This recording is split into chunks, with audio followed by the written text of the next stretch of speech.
Hello everyone, how are you guys. कैसे हैं? I hope सारे स्टूडेंट बेहतरीन होंगे। आइए हमारे इस प्यारे से चैनल एन स्टार स्टडी में आपका स्वागत है। हेलो दोस्तों, मैं लेकर आया हूँ आपके लिए एनसीईआरटी का राउंड का नियम। ठीक है, कि राउंड का नियम जो है ये हमारा ये बोर्ड एग्जाम में आता है, बहुत ज़्यादा आता है, जिसमें कि हमारे स्टूडेंट बहुत ज़्यादा कन्फ्यूज होते हैं। 2 नंबर में आता है ये। तो ये राउंड के नियम को आज हम समझते हैं डीपली कैसे समझा जाता है, कैसे पढ़ी जाती है राउंड के नियम की एनसीईआरटी। ठीक, अब सबसे मेन चीज़ आती है, हमारा टॉपिक चल रहा था बिलियन। हम पढ़ रहे थे बिलियन। बिलियन का ये तीसरा नंबर है टॉपिक है। मैंने आपको मोल भी पढ़ा दी, मोलरता पढ़ा दी, मोलरता पढ़ा दी, सब कुछ पढ़ा चुका हूँ। अब इसके बाद आता है हमारा राउंड का नियम। ठीक है, राउंड का नियम किस किस चीज़ों पर निर्भर करता है, कैसे होता है, कैसा पढ़ा जाता है, ये चीज़ हमारे लिए बहुत इंपॉर्टेंट है। तो क्या पढ़ना है, अब हमें हमें पढ़ना है। देखो, सबसे पहले राउंड का नियम सन 1886 में, सन, ठीक, सन 1886 में राउट ने ये नियम दिया था। कौन सा नियम दिया था? ये नियम दिया था। नियम में क्या बताया था कि बाष्प द्रव्यों के विलयन में, ठीक, बाष्प द्रव्यों के विलयन मतलब एक इस तरीके की ये कांच की क्या है, बोतल है। ठीक, अब इस कांच की बोतल में हमने कुछ एल्कोहल डाल दिया। ठीक, एल्कोहल मान लो, सिरका मान लो, कोई भी एल्कोहल, कोई भी पदार्थ मान सकते हो। ठीक है, अब सबसे मेन क्या बात आती है, सबसे मेन बात आती है हमें बोतल कौन सी लेनी है। बोतल लेनी होती है हमारी कांच की। क्यों? क्योंकि कांच का आयतन फिक्स होता है। क्या होता है? फिक्स होता है। ठीक, प्लास्टिक की बोतल नहीं ले सकते। ठीक है, अब इसके ऊपर क्या होता है, आपने कुछ देखा होता है, यहाँ तक चलो हम एल्कोहल मान लेते हैं, कोई भी पदार्थ मान लेते। ठीक, अब आपने देखा होगा कोई भी बोतल होगी उसमें कुछ ना कुछ खाली सी जगह होती है कि नहीं होती? कोई सी भी बोतल होगी कांच की, उसमें कुछ भी भरा हुआ होगा तो खाली जगह होती है। क्यों? उसमें होता है बाष्प दाब, वो होता है बाष्प दाब। ठीक, अब सबसे मेन चीज क्या आती है, अब हमने इस बाष्प में एल्कोहल में भर दिया, इसको डार्ट टाइट करके बढ़ा दिया, एक इसमें पाइप डाल दिया। ठीक है, एक बड़ा सा पाइप डाल दिया। आपने देखा होगा जैसे जैसे ये बाष्प दाब बढ़ता गया, बाष्प तापमान बढ़ता गया, तो बाष्प दाब जो है वो घटती चली गई, और जैसे दाब ताप घटता चला गया तो बाष्प दाब बढ़ती चली गई। अब आपने देखा होगा अगर ये हमारा जो हमारा ये अल्कोहल है, ये यहीं तक, कुछ समय के बाद तो ये जीरो था। 1-2 घंटे के बाद, 3 घंटे के बाद जब हमने इसे देखा तो इसका जो आयतन था वो इस तरीके से बढ़ गया, जैसे टी बराबर कुछ समय के बाद बंद हो गया। ठीक है, अब इस प्रक्रिया को हमने कैसे समझा, देखो, क्योंकि आपको हमने बदन बताया कि जो शीशा है, जो कांच की बोतल होती है, उसका आयतन फिक्स होता है। क्योंकि जब ये आयतन, जब ये बाष्प दाब इस पर जब अपना बाष्प दाब करता है तो आयतन, जो गैस ये जो होती है गैस, ठीक है, ये गैस में, तो ये जब इसका दाब पड़ेगा इसके ऊपर तो ये जो प्रक्रिया होगी ये ऊपर जाने लगेगी। ठीक है, तो ये बाष्प दाब जो है ऊपर जाने लगेगा, जो अल्कोहल है वो ऊपर जाने लगा। कैसे? अब जैसे मान लो जैसे ये गैस है, ठीक है, ये लिक्विड है, ये गैस है, तो इसमें जो कण है, इसके कण जो है वो दूर दूर है, इसमें दूर दूर है, लेकिन जो गैस में है, गैस के कण जो होंगे वो दूर है, दूर है, पास पास, इस प्रकार से होंगे। ठीक है, अब इसके बाद आती है कि हमारा जो राउल्ट का नियम होता है, सॉरी, जो राउल्ट का नियम होता है, तो अब इसके बाद आती है हमारा राउल्ट का नियम। ठीक है, अब इसके बाद क्या करना है, देखो, अब इसके बाद हमें देखना है पहले अपना नियम। बाष्प द्रव्यों के विलयन में प्रति एक घटक का बाष्प दाब विलयन में उसके मोल अंश के समानुपाती होता है। वो कैसे? क्योंकि एक, जैसे क्योंकि क्यों होता है, क्योंकि अभी अभी घटक जो होता है, जैसे सॉरी, जैसे ए अभी अभी घटक क्या है, ए, जैसे अभी अभी घटक, अभी यबी, यबी यबी घटक ए का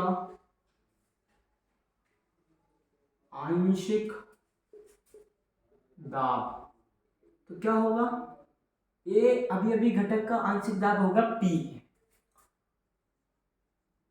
अभी अभी घटक बी का आंशिक दाब, आंशिक दाब क्या होगा, पी बी। ठीक, अब इसके बाद आती है तो पी, पी बी, तो अब आगे अब ये भी घटक के एक्स ए का मान क्या होता है, अब ये भी घटक के एक्स ए मोल का एक्स ए मोल, अब ये भी घटक एक्स ए मोल, एक्स ए मोल क्या होगा हमारा, तो ये होगा एन ए प्लस के एन बी। अभी ये भी घटक एक्स बी के मोल, अभी ये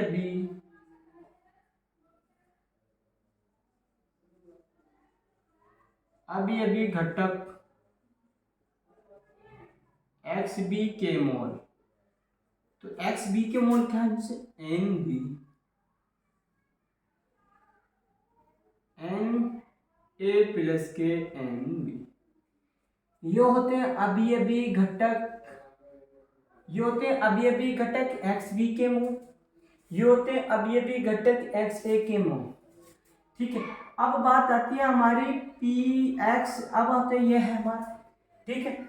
अब जो होता है वो होता है पी समानुपाती होता पी के, ठीक। अब पी पे होता वो समानुपाती होता सॉरी एक्स ए के। अब इसे समानुपाती को हटाएंगे तो ये हो जाएगा पी ए बराबर के एक्स ए, ठीक। अब बात आती है शुद्ध वाष्प के लिए क्या होता है, शुद्ध वाष्प के लिए होता है, शुद्ध अवस्था के लिए क्या होता है हमारा, शुद्ध अवस्था के लिए होता है पी, ठीक। ये होता है शुद्ध अवस्था, शुद्ध जल, ये शुद्ध विलयन के लिए। अब इसकी शुद्ध विलयन की प्रक्रिया कैसी होती है और अशुद्ध विलयन की प्रक्रिया कैसी होती है, तो कैसा होता है, इनके डायग्राम कैसे बनता है, इसका चित्र किस तरीके से बनता है, आपने ये नोट कर लिया होगा, इसका स्क्रीनशॉट ले लेना, ठीक है। अब इसके बाद कैसा बनता है, जैसे कि मानो अब हमारा ये है हमारा अशुद्ध, ठीक है, पी ए, ठीक है, पी ए का एक वाष्प दाब का चित्र बनाया, ठीक, ये बनाया। अब ये क्या है एक्स ए बराबर 1, एक्स बराबर 0, ठीक है, एक्स ए बराबर 1 और एक्स ए बराबर 1 और एक्स ए बराबर 0। जैसे जैसे वाष्प दाब बढ़ता गया शुद्ध का, तो इस तरीके से प्रक्रिया घटती है, ठीक है। तो ये हो गया हमारा पी ए शुद्ध बराबर पी ए एक्स, ठीक। अगले क्या आती है, ये क्या है वाष्प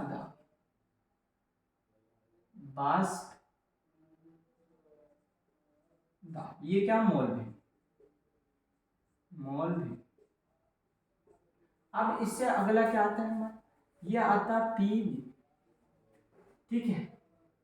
पीवी के लिए क्या है, ये पीवी यहाँ के इसका जैसे दाब बढ़ता रहेगा, जैसे ताप बढ़ता रहेगा यहाँ से दाब बढ़ता जाएगा, ठीक है। तो ये हो गया, ये क्या है हमारा, ये हो गया एक्स बी बराबर 0, ये होता है एक्स बी बराबर 1, ठीक है। अब ये क्या होगा, ये होगा हमारा पी बी बराबर